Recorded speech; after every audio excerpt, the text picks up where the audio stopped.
അസ്സലാമു അലൈക്കും.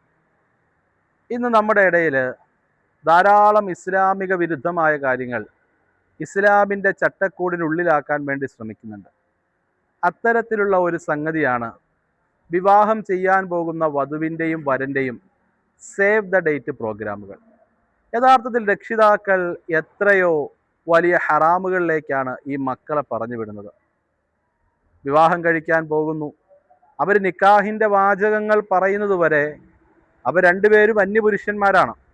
അടുത്ത സെക്കൻഡിലാണ് വിവാഹം ചെയ്യാൻ പോകുന്നതെങ്കിലും ഈ സെക്കൻഡ് വരെ അവർ അന്യപുരുഷനും അന്യ സ്ത്രീയുമാണ്.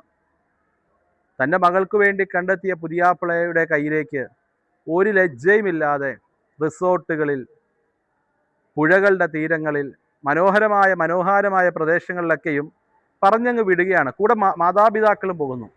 യഥാർത്ഥത്തിൽ ഇതൊക്കെയും വ്യഭിചാരത്തിന് തുല്യമായ പ്രവൃത്തികളാണ്. ഈ മാതാപിതാക്കൾ ഇതിന് കൂട്ടു നിൽക്കുന്നവരാണ്.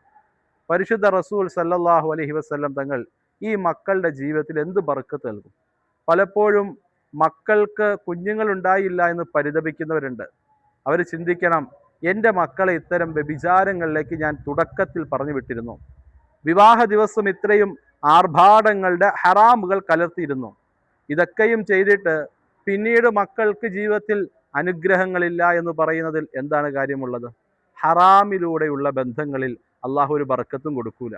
പിന്നീട് നമ്മൾ കരഞ്ഞിട്ടോ നിലവിളിച്ചിട്ടോ പ്രയാസപ്പെട്ടിട്ടോ 5-ന് പകരം 50 നേരം നിസ്കാരപ്പായിൽ കിടന്നിട്ടോ കാര്യമില്ല. മക്കളെ ഹറാമുകളിൽ നിന്ന് സൂക്ഷിച്ചു വളർത്താൻ തയ്യാറാകണം. അള്ളാഹു തൗഫീക്ക് നൽകി അനുഗ്രഹിക്കുമാറാകട്ടെ.